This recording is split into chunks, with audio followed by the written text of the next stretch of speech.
In this video, we are going to focus on one of the most critical stages of any biodigester installation, the construction of the Soakaway pit, and how to prevent it from failing. A biodigester's efficiency, its ability to treat and filter waste, is only as good as the ground's ability to absorb the clean water it produces. If the Soakaway blocks, your entire system fails, period.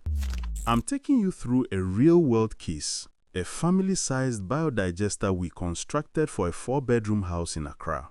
This project demonstrates the meticulous planning and construction choices that separate a successful, long-lasting system from a failed one. Number 1. Preparation.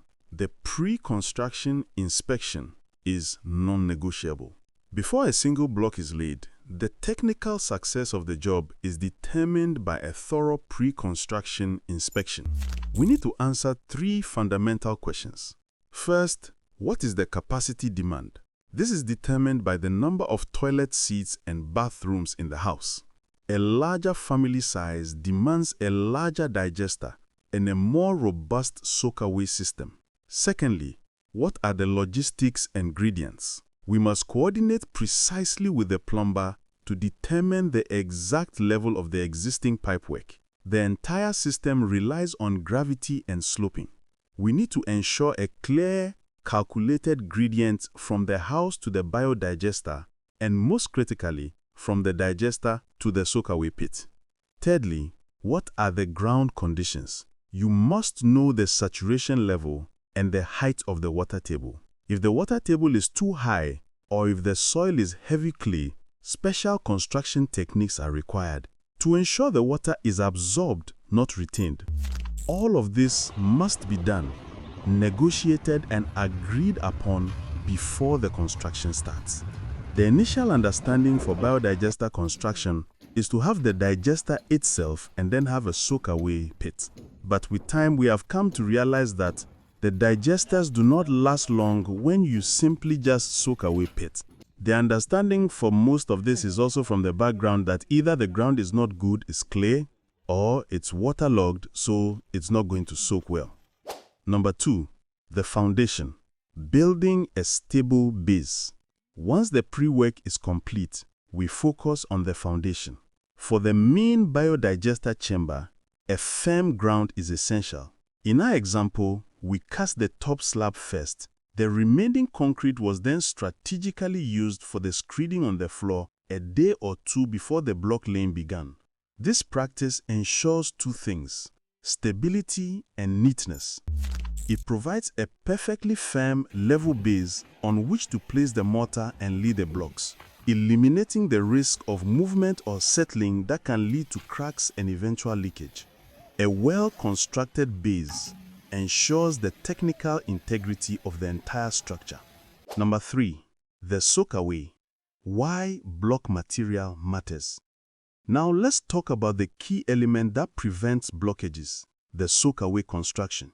Unlike a septic tank Soakaway, which handles raw effluent, the biodigester Soakaway handles clean, filtered water. Therefore, its primary function is not retention, but efficient seepage. We strongly prefer using quarry dust blocks for the Soakaway pit. Why? Because the composition of quarry dust blocks naturally creates more internal pores compared to standard cement blocks. These pores are vital as they allow the filtered wastewater to rapidly and effectively seep out around the surrounding earth. The block specification. We ideally use 5-inch solid quarry dust blocks. 4 inches is better because it gives more internal space, but 5 inches is generally the most practical choice.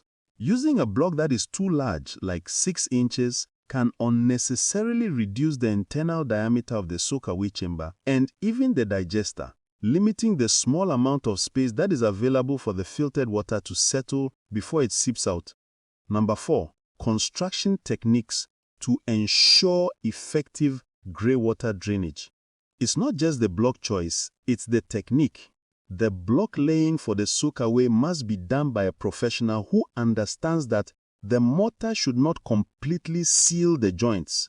The joints need to leave intentional gaps unmortared pores that maximize the surface area through which the wastewater can seep into the surrounding earth. Finally, the top cover of both the soakaway and the digester must include a cleanout or an access chamber. This is a small, vital detail. It ensures that in any given case, perhaps during an exceptionally heavy rainy season, when the water table is high, you can visually inspect the inside of the soakaway. Whilst the amount of water coming from a functioning biodigester is negligible, this access point provides peace of mind and allows for quick intervention if ever needed. Remember this fundamental truth. The greatest challenge to any septic system is often not the toilet water itself, but the massive volume of grey water and the poor condition of the drainage field.